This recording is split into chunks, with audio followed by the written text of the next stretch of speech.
No moral ambiguity, all the ingenuity. Thoroughly directed at war in your community. No matter what they do to me, it won't change the fact. Freedom's a human right, it's time to take me back. So how do we stop this obnoxious nonsense? A meeting, a forum, a concert, a conference. I understand the need to talk and process, but we need action, not just thoughts and concepts. Somebody help me. That's word. This is not healthy. Man. I am not wealthy. What I do, have the power to break the chains. Welcome to Right to Survive TV on Open Signal Community Television. I'm Ibrahim Mubarak, your host, and our topic today is the houseless veterans making do and making way for themselves, building houseless veteran tent cities. And today our guest is John McClain, Ben, and Monty. It's a crying shame that people go and protect this country so we can do just this. And when they come back, it's no education for them, it's no work for them, it's no housing for them. And how do y'all feel about that, Ben? Well, I think it's a shame because of what they gave or what they were willing to give for their country. And they should really have more opportunities than what they have right now when they get out of the services.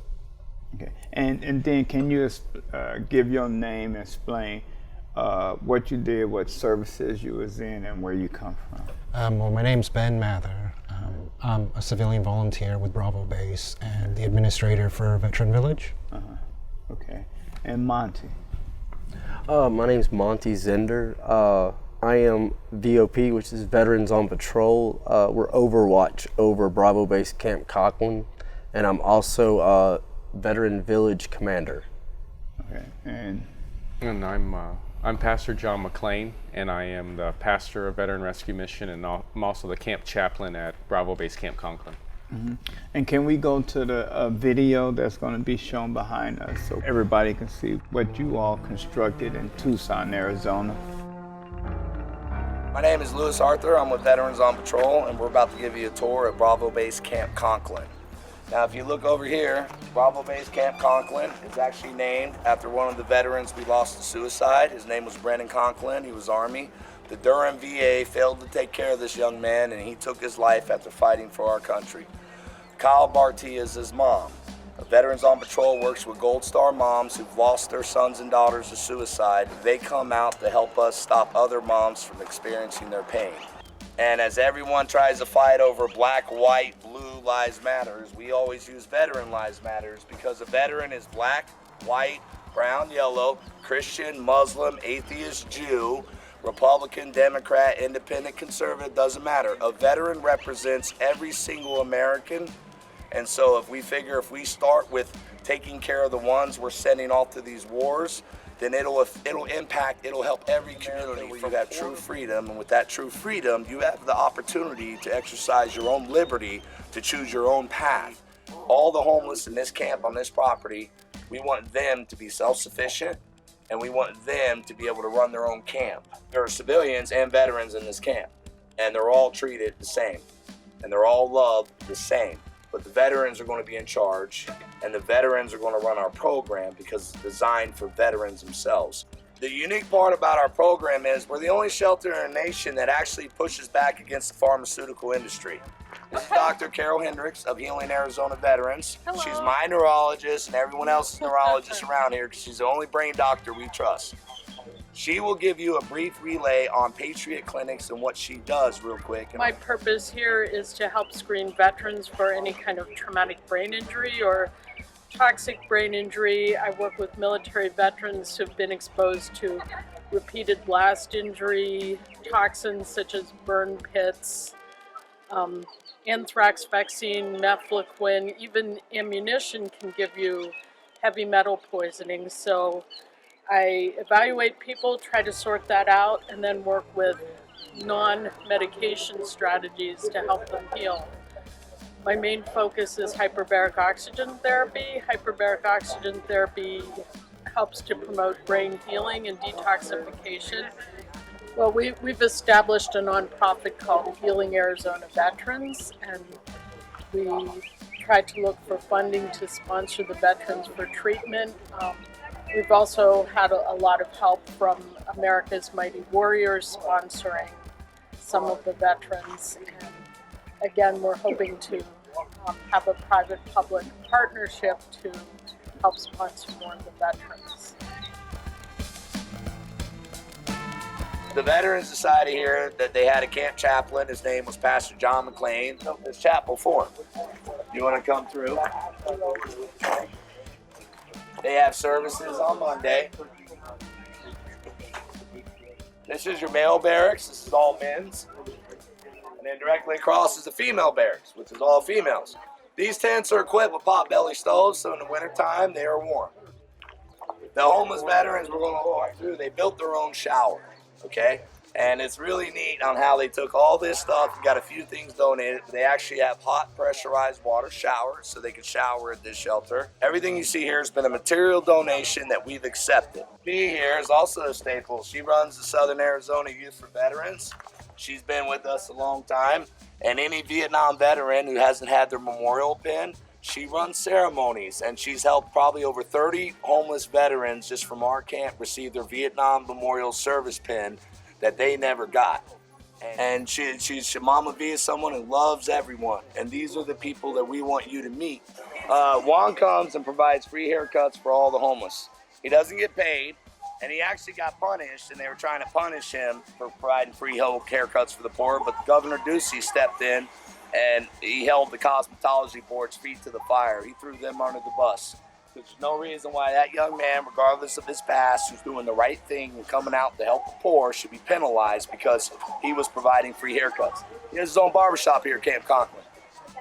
We always have a fire barrel and a social barrel, although the tents have stoves, but a lot of people will come around a community fire barrel and they just sit and hang out and they stay warm, and it just gives them a chance to socialize. Sometimes our vets end up in trouble in courts if they need community service done. Healing Arizona will assign their community service to our camp. So then, while they're here in the shelter, they're still doing their regular job to get on their feet, but they're also not penalized. We'll count their community service with their job here. And you gotta look past Louis Arthur, me, and VOP, and look at everyone else who makes this possible, because without them, we don't exist. Kitchen's open 24/7, 365. So for 2.5 years, people have been coming through here every day, all night, getting everything they need. This is our main pantry. Anyone in the community who's poor can come to VOP and get a food box to take home to your family.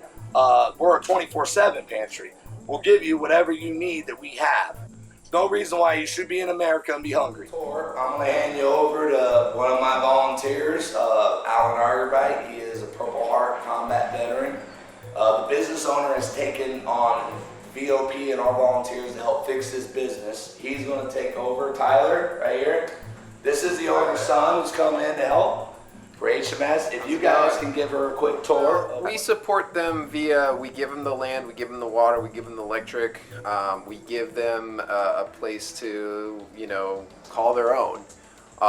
And in return, they've helped us tremendously. Here at HMS, we have one thing in common, and that is we want to have and support veterans. What our role is we want to make sure that Bravo has a space to help and rehabilitate veterans.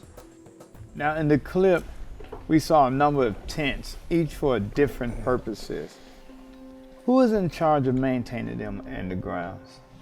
Well, the people that live there all have their each individual duties, and as a group, they all have to do some type of fire watch or some type of security shift.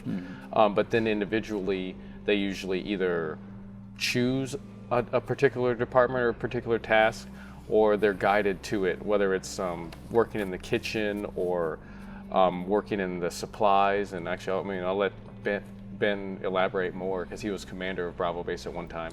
Yeah, before that, I was actually the camp cook.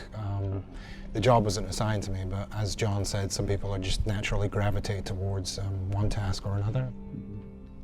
Okay, so what are the rules and principles that are put in place to stay at Bravo Camp?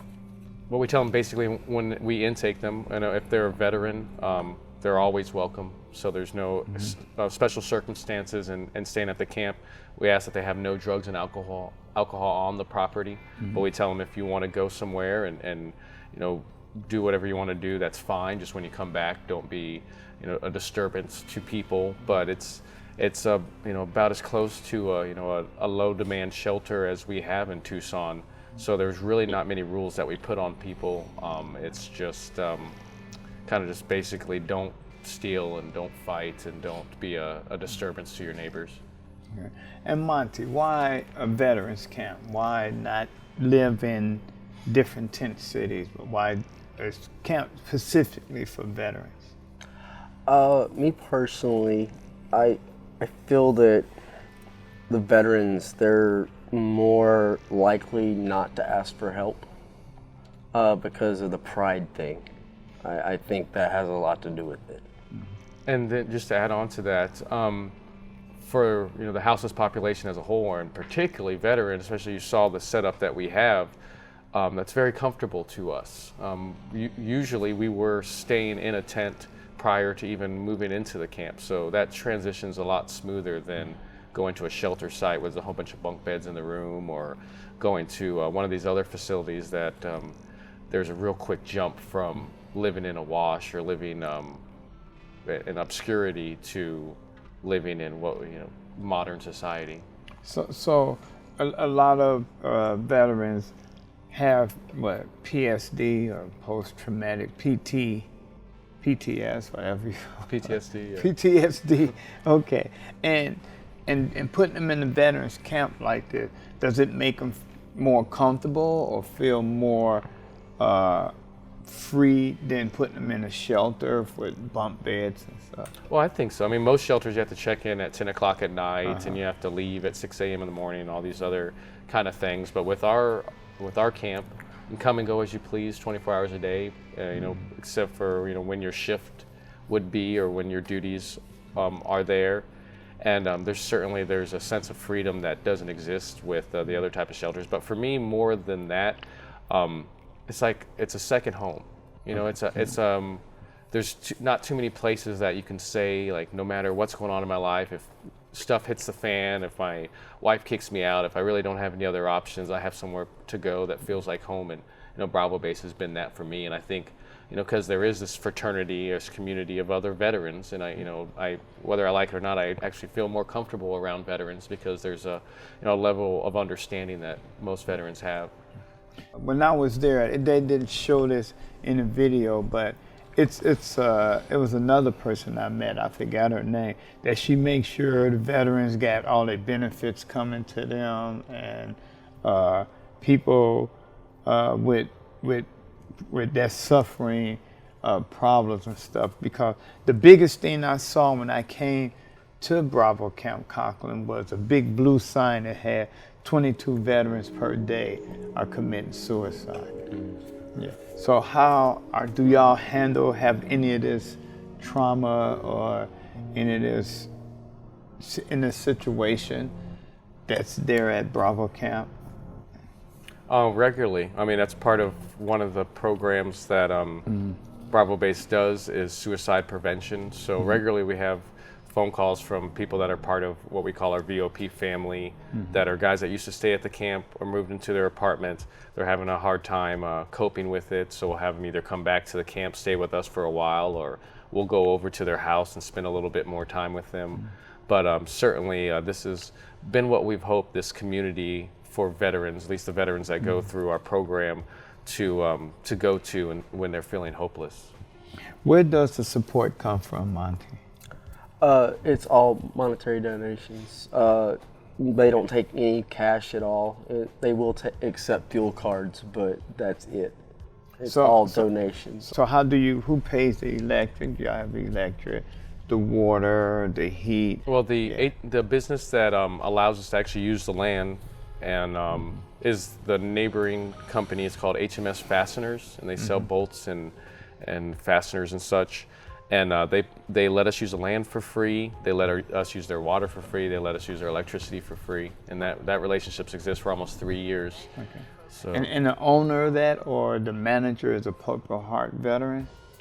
The owner just has a heart for the veteran Oh, he got a population. heart for the But he did hire someone who used to be a VOP's president as the manager of the place now. So just like we have it here in Portland, houseless taking care of houseless, the veterans is taking care of the veteran, because you all know best. You all know what signs to look for, right? Yes. Like if somebody is having a bad day, I can go up to him, a veteran just like this. He may think he's still in Afghanistan and shoot me or something.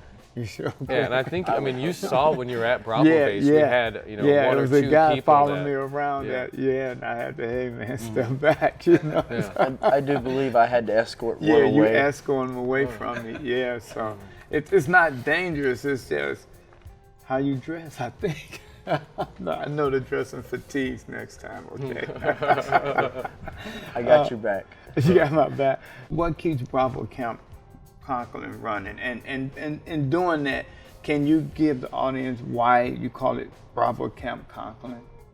What keeps Bravo Base Camp Conklin running? Definitely, let's start with the Gold Star moms, the moms that lost their sons that, you know, Lewis has kind of adopted, and those in return, those mothers have adopted him. And in Tucson, we have probably at least 1,000 families or organizations that bring food or supplies on a monthly basis.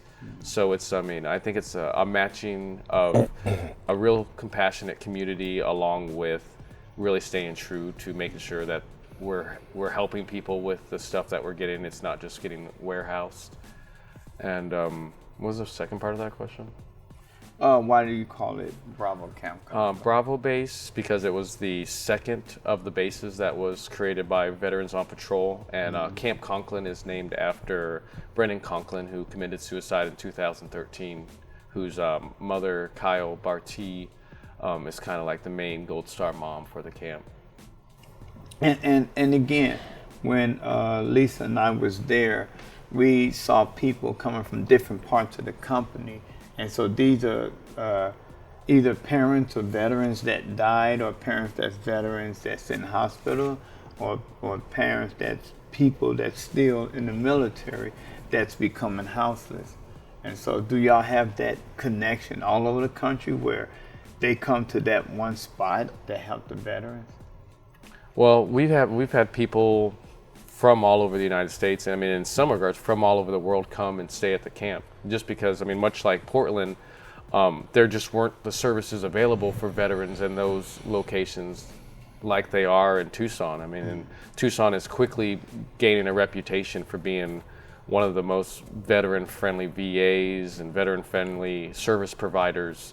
So, I mean, I was telling your wife yesterday on the radio show, I can go and find a vet out in the wash in a tent somewhere who's been by himself for 10 years and make the promise to him, I can get you in housing in 3 weeks, and every single time that promise comes true. So, and this isn't the same story that you're seeing here in Portland from what I've heard. Yeah. And that's honorable or dishonorable. Yeah, and how do you, and yeah, I'm glad you brought that up. How do you deal with honorable and dishonorable discharge? Is that something that you all accept? Because I know if you're still in the military, if you dishonorable discharge, some people don't get their benefits and stuff. So how do y'all handle it? We don't discriminate on the basis of their discharge status. Okay. Also, I was handed this sheet of paper when it said a large share of veterans are 85.7% are males, and only 12.8% are female veterans, and that's probably why we see more males than female, but they are out there. So do y'all have female veterans? I didn't see any female veterans at the camp. We have had some in the past, but Well, currently they're we quite have rare. 2, right? I think just one. Just one? Yeah. But usually, we'll have 1 or 2. We don't have too many female vets. Most of the females that you'll meet at our camp are just at risk. So Okay. they're either in a domestic violence issue or possibly sex trafficking, have children, some those type of situations. But there's and the cool thing about, I guess, vets and female vets is, female vets are really resourceful, and they're more likely to go to the VA and go to these places and get their benefits than a male would be, rightfully so, because they're in a lot more vulnerable situation most of the time. So Ben, Can you elaborate more on who's allowed in this veterans camp? I mean, because when I was there, I saw that y'all allowed average houseless people in there too, and how's that going along? Yeah, it is a base of veterans for veterans. Although it's veterans first, it's not necessarily just veterans only. As John was saying, we do tend to take in civilians who are at risk for any number of reasons. But the camp does also have the capacity to hold some civilians who might just be on the cusp of getting back to being housed, or they might have some sort of special circumstances that are keeping them on the streets. Okay. Yeah, for example, if I may, I met Ben, I don't know, I've known Ben for about 7-8 months, and he contacted me when he first got to Tucson from North Dakota, and he was homeless, and he said, I heard about your project Safe Park, and it's really cool, I'd love to be part of it. Where do I go to sign up? And I was like, well, that ended 2 years ago. Yeah. So I guess I'll meet you at the downtown library, and I'll try to teach you how not to get your stuff stolen. And then eventually, me and him created a program, or a shelter right outside of Bravo Base for civilians, and he ran that program. And then once VOP saw what he was capable of, they were more than happy to have him into the base, and then shortly after put him into command. So that's kind of the story of a civilian. If we see that there's a particular civilian that is special, or they're getting abused, then we'll have them on in. Okay. So you keep saying another camp is in play, right? Okay, can one explain now? That's another veterans camp? Yeah, it's going to be actually a veteran village. It's going to be a tiny house village. We actually just purchased the land 3 weeks ago, and we have Pep Tech Tucson committed to the project to build whatever we need or renovate whatever we need. And we have several people have stepped up to donate money for materials and be involved in the project. So it's been a blessing, kind of off of the open house that we had at Bravo Base that you attended. Yeah. It really opened doors for us to do the next stage that Bravo needs. Really as great as Bravo is, it doesn't give us the opportunity to get somebody ready for independent living at that site, because we don't have the infrastructure needed. So I think with our new site, we'll be able to remedy some of those problems that we've had in the past. Okay, now we're going to go to the audience and ask them to step up to the mic. And if you have any questions, don't be shy. I wanted to ask you guys, what was it like for you working with the city and the community to set up Bravo Camp, and what you're working toward with the tiny home villages, and just wondering how that's been accepted within the community, what you guys are doing? We actually, as far as Bravo Base, it really has a unique story as far as its origin, and even now the relationship we have with the government, because unlike my project Safe Park, the government's been cooperative and very friendly, very helpful. They are there as our kind of social workers, even the TPD in a way. So they're actually, even the TPD is the organization that referred us to the business to use the land. So it's been amazing how much support we've got from all government entities and from the community as a whole. And then as leading up to the veteran village, we're seeing the exact same thing. Luckily, where we're positioned with our land, we're not in any city, we're just county land. So there aren't too many restrictions outside there. And the allies that we're making are county superintendents and state level people, where usually a project is just city level people that you're working with. So it's been a blessing, to say the least. Beautiful to see you guys here in the city. I have a question personally. I'm moving back home to Albuquerque, New Mexico, May 1st. And I was wondering, how can I be of service? I'm a Navy veteran, also 70% service connected. How can I be of service? I'm an artist, and I do a lot of painting. What can I do just being a few miles one state over? First of all, on my way home, I'd like to stop by, if I can, and get a meal. That would be awesome. You might not want to leave. Right? I'm going to have it all in my van, right? Yeah. I might just stay. There we go. Well, why New Mexico? What's bringing you to New Mexico? Let's start there.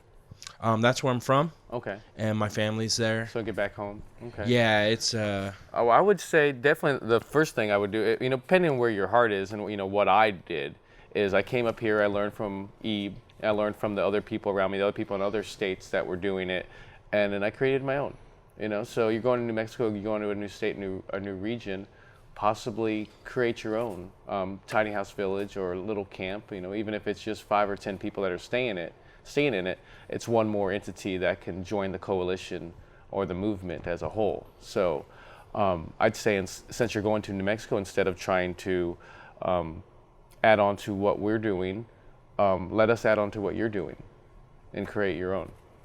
beautiful.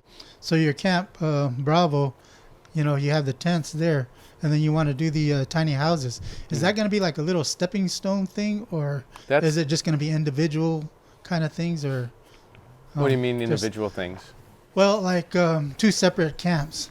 Rather than saying, okay, you're going to stay here first off of the streets, you know, in the tents, and then kind of upgrade to tiny houses, and then maybe go to affordable housing.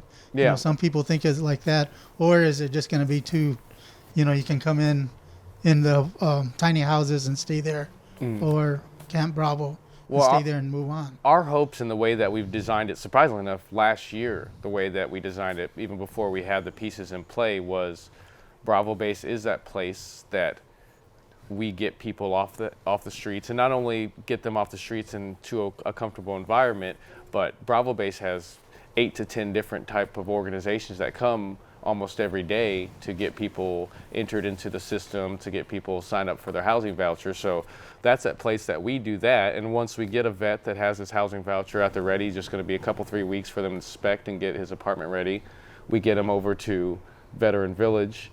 You know, he can be part of that program as long as he wants, maybe even keep his apartment, but stay at Veteran Village for an extended amount of time till he feels like he's ready. And then when he's ready, he goes on to the next step. But the most important thing is once he goes on to the next step, it's just not him on his own. He's still coming back. We're still going back out there. And we make sure that he continues smoothly, which is the big problem that most of the social service organizations are seeing now. They don't have the funding to do that continued care. Once they get to an apartment, they just assume, okay, you got an apartment, you're fine. And everywhere in Portland and Denver and Tucson and Phoenix and Eugene, all these places where I go visit with tiny house villages and tent cities, how are the neighborhoods treating you? Us pretty good. I mean, I really don't have too many complaints. I mean, every now and again we'll have a boo bird that will, you know, have a city councilman's aide telling us, hey, you had somebody say this or that. Every now and again we'll have somebody call the health department and say, you know, this isn't right. You know, and much kind of like you probably experienced with Right to Dream too, is just someone who maybe was stayed there and didn't have a very good experience, and they're just trying to get back at us. But man, I really want to, you know, sing the same song I did, you know, as a protester, as an activist, but the terms have changed in Tucson. I mean, I want to think maybe the lawsuit that we filed that was resolved in 2015 helped a lot in that, but the environment in Tucson is ripe and ready for helping the houseless and veterans. And I'd like to add on to that. With me being VOP, Veterans on Patrol, and going out and going on my daily patrols and checking with people, I walk through the park, check on homeless populace and stuff like that. I've talked to a lot of neighbors. They're glad that we're there. Their camp did get blamed for some break-ins and stuff, and we're trying to eliminate that by going out on patrols and saying it's not us, it's other people. Okay. All right, and I think that's it for our show. I would like to thank you, John, Ben, and Monty for coming, especially the audience for coming to listen and asking questions. And I hope you all was informed well, and you can talk with them after the show. You want to collaborate any more things. So thank you. Peace out. See y'all next time.